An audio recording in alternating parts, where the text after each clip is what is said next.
اللہ اور اس کے پاس ایک پاور تھی، سب کچھ تھا، تو اس نے رسول پاک صلی اللہ علیہ وسلم کے اس میں اڑ گیا.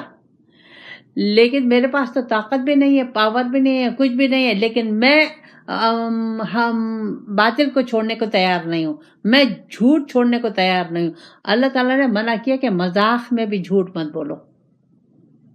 اور ہم اتنا جھوٹ بولتے ہیں کہ ہمیں خود احساس نہیں ہوتا کہ ہم جھوٹ بول رہے ہیں. اس کو ہم مصلحت کا لبادہ ہم نے پہنایا ہوا ہے کہ مصلحت ایسی ہے. نہیں، آپ کو کیا ضرورت ہے مصلحت کی؟ کوئی آپ کو ذبح کر رہا ہے؟ مصلحت ہم نے کیا کہ اگر میں نے سچ بول دیا تو اس میں میری عزت چلی جائے گی، اس میں لوگوں کی نظروں سے گر جاؤں گی. تو اب میں نے غلطی کی ہے، میں تو اس کو چھپانے کے لیے میں جھوٹ پہ جھوٹ، جھوٹ پہ جھوٹ، جھوٹ پہ جھوٹ، جھوٹ پہ جھوٹ، اور پھر میری عادت بن جاتی ہے جھوٹ. تو اللہ تعالیٰ نے مجھے منع کیا ہے. مجھے اللہ کو اگر میں نہیں سنوں گی، اللہ کو میں نہیں جانوں گی، اللہ کی مرضی کو نہیں پہچانوں گی، تو میں مومن باقی نہیں رہ سکتی، میں مسلمان باقی نہیں رہ سکتی. میں مسلمان سے منافق کے دائرے میں آ جاؤں گی. تو منافقت سے بچنے کے لیے ضروری ہے